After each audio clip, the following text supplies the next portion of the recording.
சென்னை பத்திரிகையாளர் மன்றத்தில் நடைபெற்ற உணவு விடுதி திறப்பு விழாவில் சிறப்பு அழைப்பாளராக கலந்து கொண்ட நியூஸ் 7 தமிழ் தொலைக்காட்சி நிர்வாக இயக்குநர் சுப்பிரமணியன் சால்வை அணிவித்து கௌரவிக்கப்பட்டார்.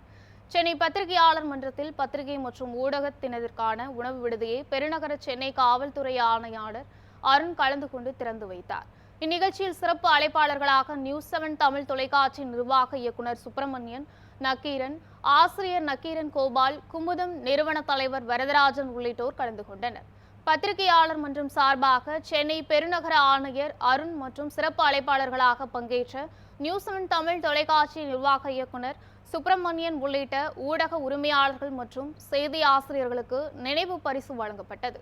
அதன்பின் செய்தியாளர்களுக்கு பேட்டியளித்த சென்னை பெருநகர ஆணையர் அருண், பத்திரிகை மற்றும் ஊடகத்துறையில் அதிக பெண்களை பணியமர்த்த வேண்டும் என்றும் பெண்களுக்கு அதிக முன்னுரிமை தர வேண்டும் என்றும் கேட்டுக்கொண்டார். எனக்கு இந்த கேமராமேன் மேல எப்ப எடுத்துட்டு அவங்க எடுக்கும்போது என்ன பையன் பின்னாடியே போறாங்க விழுந்துருவாங்கன்னு பாதி டைம் பிடிக்கலாமே நினைப்பேன். இதுக்கு ஏதாவது டெக்னாலஜி கண்டுபிடிக்கணும், எப்படி பேக்ல மூவ் பண்ணிக்கிட்டே எடுக்கணும் அப்படிங்கிறதுக்கு.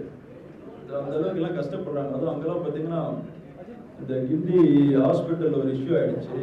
ஒரு டாக்டர் ஒரு பேஷண்ட் அசால்ட் பண்ணப்போ பேஷண்டோட அசிஸ்டன்ட் அவ்வளோ கஷ்டப்பட்டாங்க. அப்போதான் நினைச்சது எதுக்காக இவ்வளோ அப்படின்னு. ஸோ இதுக்கெல்லாம் ஒரு வாய்ப்பு இந்த ஓனர்ஸும் சரி எம்டிஸும் சரி பார்க்கும்போது என்ன இவ்வளோ கஷ்டப்பட்டு நமக்கு செய்தியை கொடுக்குறாங்க. அது இப்போ இருக்கிற காம்படிஷன் பயங்கர காம்படிஷன், செகண்ட்ஸில் தான் போகுது, மாதிரி இல்லை.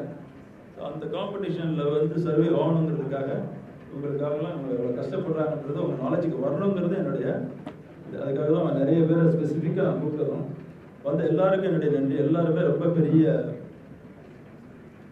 ஒர்க்கில் இருக்கிறவங்க, பிஸியாக இருக்கிறவங்க, பார்க்கறதுக்கே அப்பாயின்மெண்ட் கிடைக்கிறது கஷ்டங்கிற அளவுக்கு இருக்கக்கூடிய பொசிஷனில் இருக்கிறவங்க இவ்வளோ பேரும் இன்னைக்கு ப்ரெஸ் கிளப்பில் நான் வரேன் அப்படிங்கிறதுக்காகவும் ப்ரெஸ் கிளப்பில் கூப்பிட்டதுக்காக வந்ததுக்கு மிக்க மகிழ்ச்சி எனக்கு.